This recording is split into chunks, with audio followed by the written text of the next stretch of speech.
दोस्तों स्वागत है आपका एक बार फिर। देखिए हमारे 4 चैप्टर तो कंप्लीट हो गए इकोनॉमी के। आज हम नया चैप्टर बेरोजगारी को स्टार्ट करेंगे, ठीक है, अनएम्प्लॉयमेंट जिसको हम कहते हैं। 4 चैप्टर में अब आपको विश्वास भी आया होगा। इसकी पीडीएफ्स जो भी मैंने 4 चैप्टर्स कराए, करीब मान के यार आई थिंक 40-45 वीडियोस हो गई अप्रॉक्स। तो उसको आप जो है लाइक अपने टेलीग्राम पे जाके RODIS हिंदी में जाके आप वहाँ जाके सिस्टमेटिक वे में मैंने पीडीएफ बना रखी है। जैसे मैंने आपको प्रॉमिस किया है कि जो भी सीरीज़ है पूरी कंप्लीट होगी साइमल्टेनियसली, और साथ में आपको उसकी पीडीएफ भी आपको बैक टू बैक आपको प्रोवाइड करा दी जाएगी। जिसका मन है पीडीएफ से पढ़ें, बट जो बच्चे अगर पीडीएफ पढ़ भी रहे हैं, मैं उनको एक बार जरूर ये बोलूँगा, मतलब एक बार वीडियो देख लें, आपके कंसेप्ट्स और ज़्यादा क्लियर हो जाएंगे, ठीक है। क्योंकि अगर पीडीएफ ही देना होता तो फिर मैं लेक्चर क्यों लेके आता। क्यों? क्योंकि इकनॉमी का अभी भी एक टीचर है जिनका नाम मुन्नाल सर है, अगर उनको छोड़ दें तो बाकी वो भी उनमें बस कमी ये है कि वो उनका कंटेंट इंग्लिश में है, ठीक है। हिंदी मीडियम के लिए तो मेरे हिसाब से हम अपनी तरफ से ठीक करा रहे हैं, बाकी अब आपके ऊपर है, आप लोग ज़्यादा जनता जनार्दन होती है तो आपको ज़्यादा पता होगा।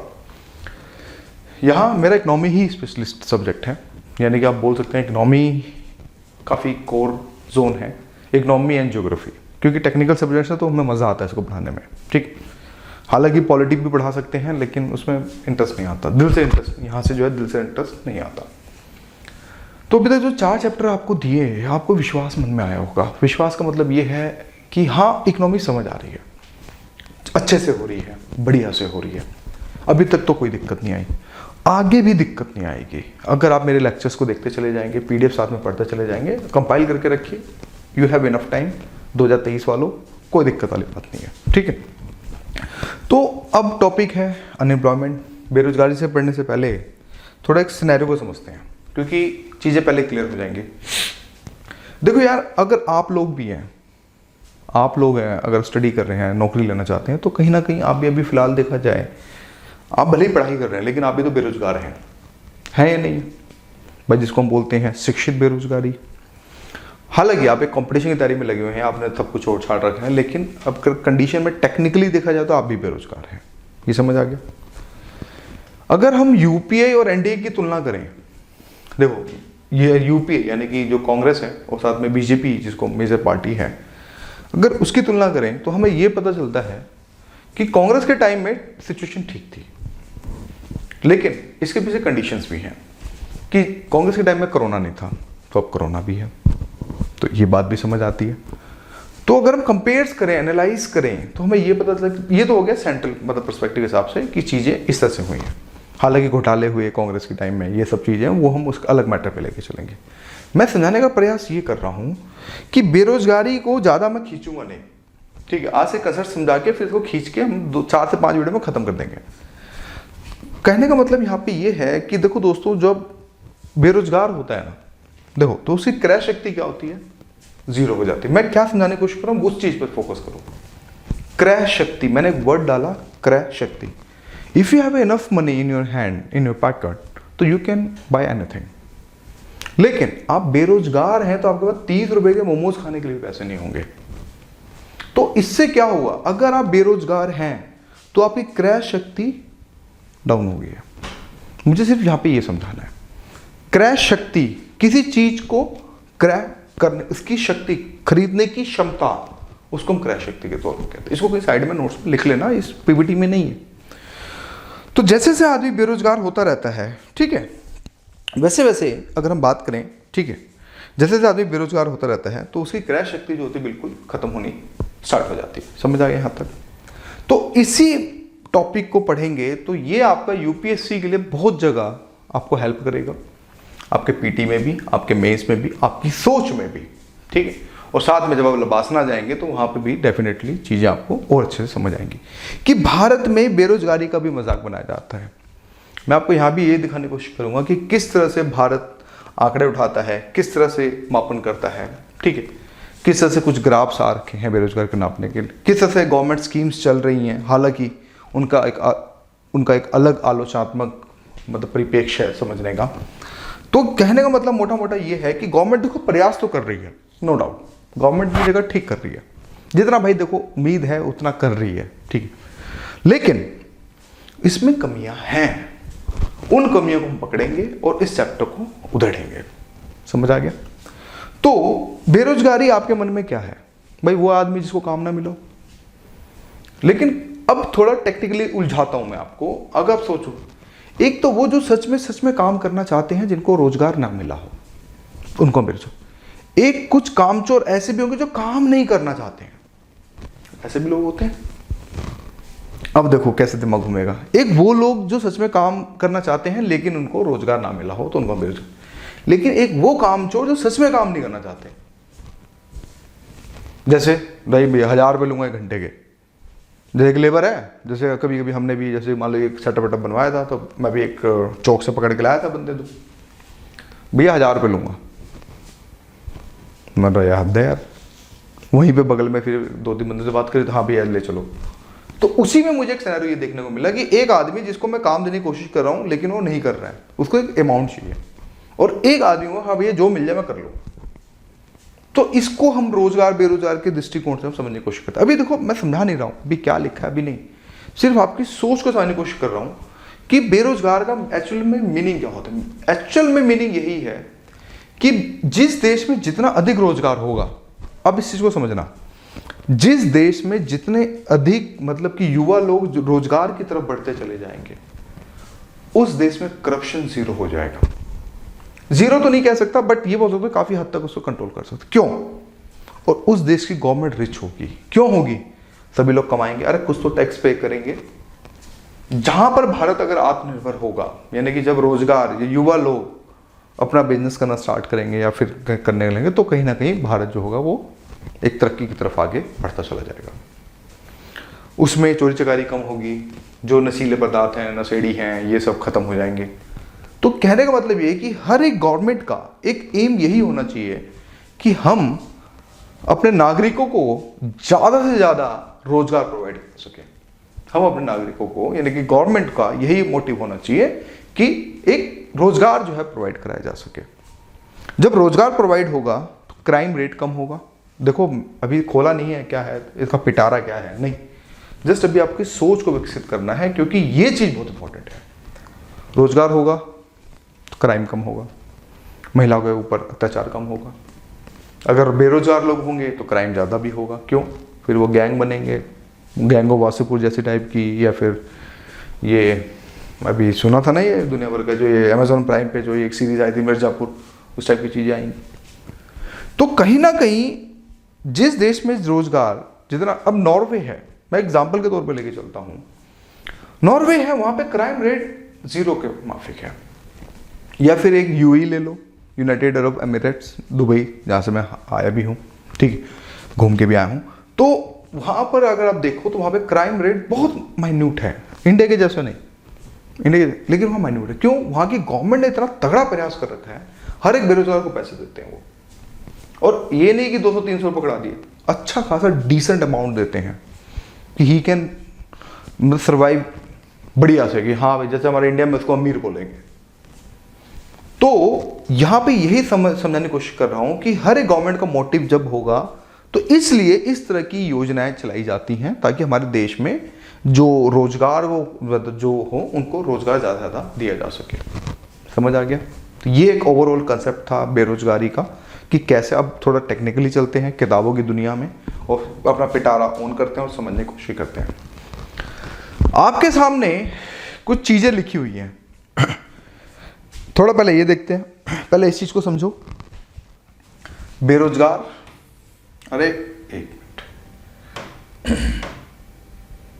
जैसे बेरोजगार, मनमोहन सरकार बेरोजगारी दर 2.2%, मोदी सरकार 6.1%। हालांकि इसमें टर्म्स एंड कंडीशंस भी हैं, कोरोना है, कोविड है, और दूसरा ये है कि जो मोदी गवर्नमेंट है वो थोड़ा प्राइवेटाइजेशन की तरफ थोड़ी ज़्यादा झुकाव रखती है कि वो चाहती है कि चीज़ें प्राइवेटाइजेशन हो, क्योंकि ये इफ़िशिएंसी पे बात करती है।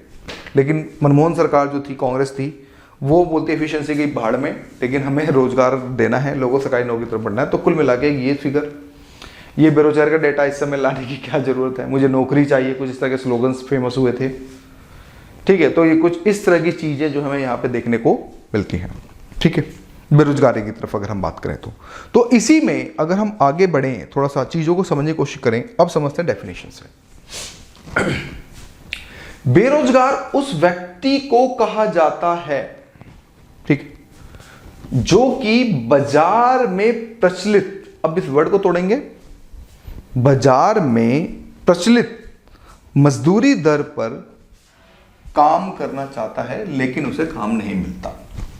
अब देखो यहां पे बाजार में प्रचलित मजदूरी दर, इस वर्ड को समझना।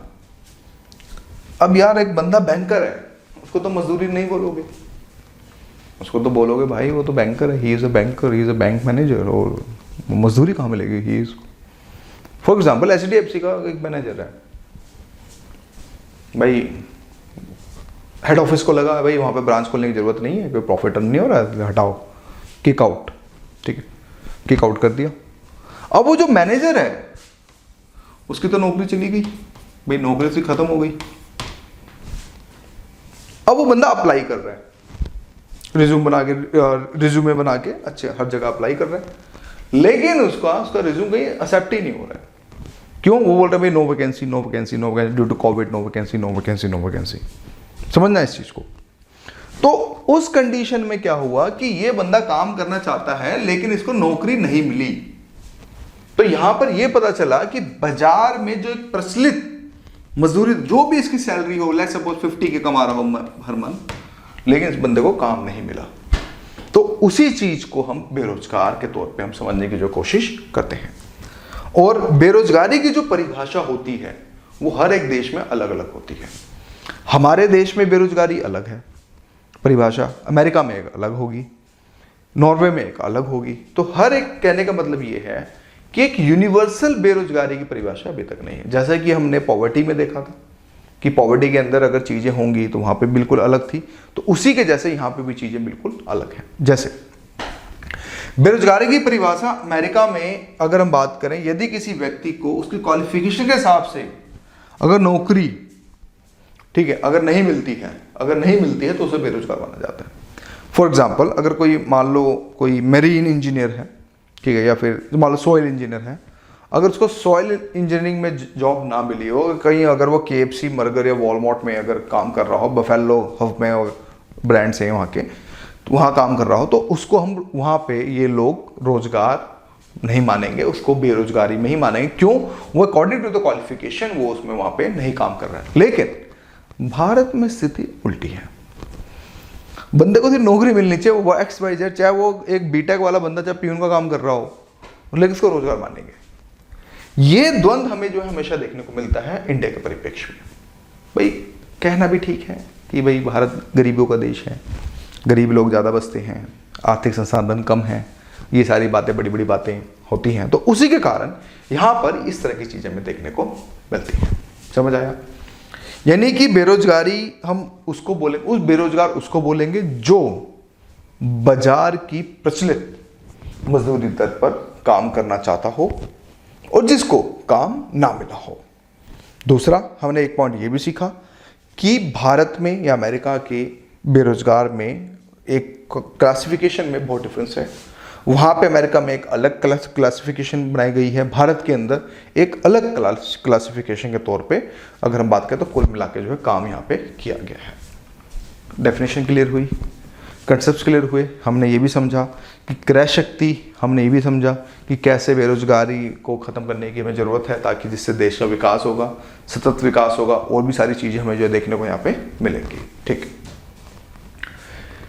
बेरोजगारी उस समय विद्यमान कही जाती है जब प्रचलित मजदूरी की दर पर काम करने के लिए इच्छुक लोग रोजगार नहीं पाते हैं, या इसे इस तरह से भी समझा जा सकता है कि एक शारीरिक व मानसिक रूप से सक्षम व्यक्ति जो काम करने का इच्छुक हो लेकिन उसे काम ना मिल रहा हो। अब यहाँ पे एक नया वर्ड क्या मिलता है?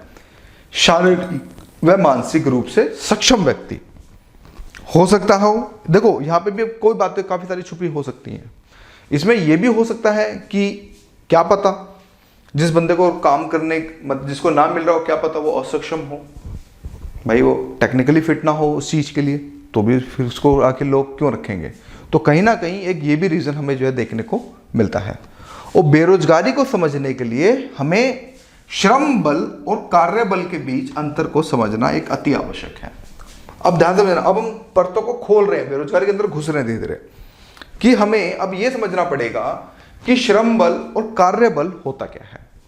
अभी तक हमने बेरोजगारी की डेफिनेशन को समझा, हमने ये समझा कि भारत में जो प्रचलित मजदूरी दर के हिसाब से उसको काम ना मिल रहा हो, साथ में एक ये भी हमने समझा कि इसके अंदर शारीरिक क्षमता, मानसिक और शारीरिक क्षमता से परिपक्व अगर बंदा वो नहीं है तो उसको रोजगार नहीं मिलेगा, अगर वो है तो उसको रोजगार मिलना चाहिए, ये भी समझा हमने। ये भी समझा कि इसके अंदर श्रम बल और कार्य बल को समझना हमारे लिए, बीच का एक अंतर को समझना हमारे लिए बहुत ज़्यादा इंपॉर्टेंट हो जाता है कि आखिर बेरोजगारी को समझने के लिए हमें श्रम बल और कार्य बल, देखो बल बल है लेकिन यहाँ पे श्रम है और यहाँ पे कार्य है, टेक्निकली देखा जाए तो सेम वर्ड लगते हैं, श्रम कार्य बात तो एक ही है, लेकिन इनके बीच में अगर हम देखें भारत सरकार ने बहुत डिफ्रेंशिएट, एक माइन्यूट सा डिफ्रेंशिएट हमें जो है कर रखा है।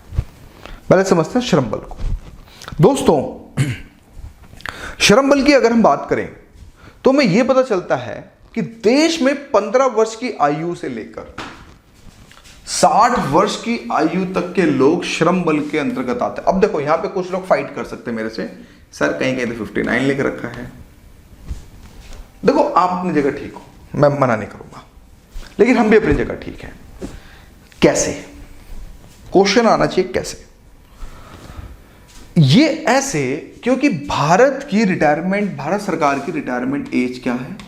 60 इयर्स अगर ऑफिशियली चलें तो, हालांकि कहीं कहीं 58 भी कर दी है, वो एक अलग कहानी है, लेकिन टेक्निकली अगर हम चलें तो कहीं ना कहीं 60 है। तो यानी कि हम ये मान के चलते हैं कि एक बंदा 60 साल तक मतलब काम करता है, तो उस कंडीशन को अगर मैं मानूं तो यहाँ पे 60 है। और अगर कहीं ये मान के चलते हैं कि 59 ईयर्स में रिटायरमेंट हो जाता है, मतलब 60 जैसे ही लगना है तो वो बंदा रिटायर हो जाता है, तो उस केस में फिर 59 आ जाएगा। मेरी बात को समझे?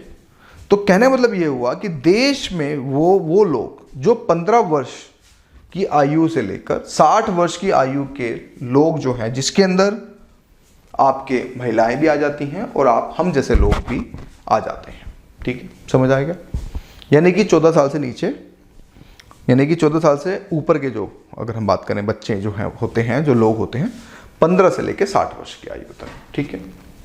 इसके बाद कार्यबल, कार्यबल में ये होता है, श्रम बल में वह लोग जिनको कार्य रोजगार मिल जाता है, राष्ट्र का कार्यबल यहाँ पे जो है कहते हैं। यानी कि अगर हम बात करें कि कार्यबल के, देखो श्रम बल में तो वो लोग आ गए कि हाँ भाई एक एज बना दी कि 15 से लेकर 60 के बीच में सारे लोग जो है श्रम बल में आ जाएंगे कि हाँ भाई भारत एक युवा देश है, कार्य कर सकते इतने लोग हैं, ये है वो है फलाना है, ठीक है। लेकिन कार्यबल क्या होता है कि जो सच में बंदे कार्य कर रहे हैं, यानी कि कुल मिला के अब ये मान के चलो, मान लो अगर 100 बंदे ठीक है, अगर मान लो श्रम बल में है तो जरूरी तो नहीं कि 100 के 100 बंदे काम करेंगे, हो सकता है कोई एक आधा रह जाए, तो तबीयत खराब हो, कुछ हो या फिर कोई और भी दिक्कत हो, तो उस कंडीशन में मान लो 90 लोग काम करने लग गए,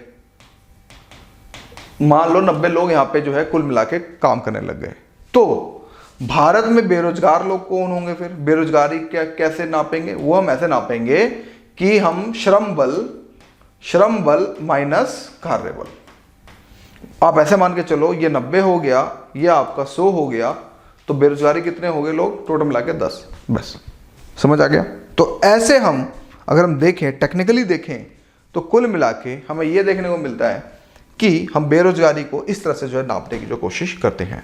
यानी कि जब किसी देश में पूर्ण श्रम बल को रोजगार प्राप्त हो जाए, अब इस वर्ड को समझना, पूर्ण का मतलब होता है सभी लोगों को जो है रोजगार प्राप्त हो जाए। देखो ये एक एमसीक्यू क्वेश्चन यहां से बन सकता है, सोच, आपकी सोच यहां पे मतलब कि यूपीएससी चाहे तो इस तरह के फॉर्मेशन को जो निकाल सकता है, जब किसी देश में पूर्ण श्रम बल को रोजगार प्राप्त हो जाए, अर्थात पूर्ण श्रम बल ठीक है कार्यबल में बदल जाए, तब देश में पूर्ण रोजगार हो जाएगा। यानी कि जब सारे के सारे लोग श्रम बल में कन्वर्ट हो जाए, जो कार्यबल है वो सारा का सारा जो है श्रम बल में कन्वर्ट हो जाए, तो वहां पर बेरोजगारी जीरो हो जाएगी।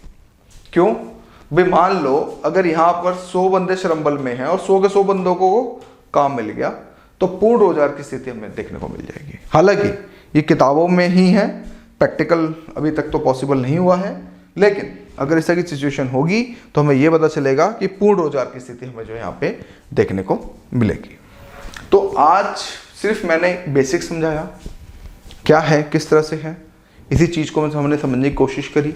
क्योंकि जब तक आप बेसिक्स, कार्यबल, श्रम बल को नहीं समझेंगे और अनएम्प्लॉयमेंट को अच्छे से नहीं समझेंगे ये कंसेप्चुअल क्लैरिटी के साथ, ज़्यादा इस चैप्टर को खोलने का कोई मज़ा नहीं है। अब इसके बाद हम जो चैप्टर जो सीरीज़ कराएंगे वो बिल्कुल भगा के कराएंगे, क्योंकि मोटा मोटा यही था टेक्निकली, ठीक है। और इसके बाद हम चीज़ों को बहुत अच्छे से आगे जो है हम लेके चलेंगे। तो मेरे हिसाब से आज की वीडियो के लिए इतना ही। तो thank you for watching my video.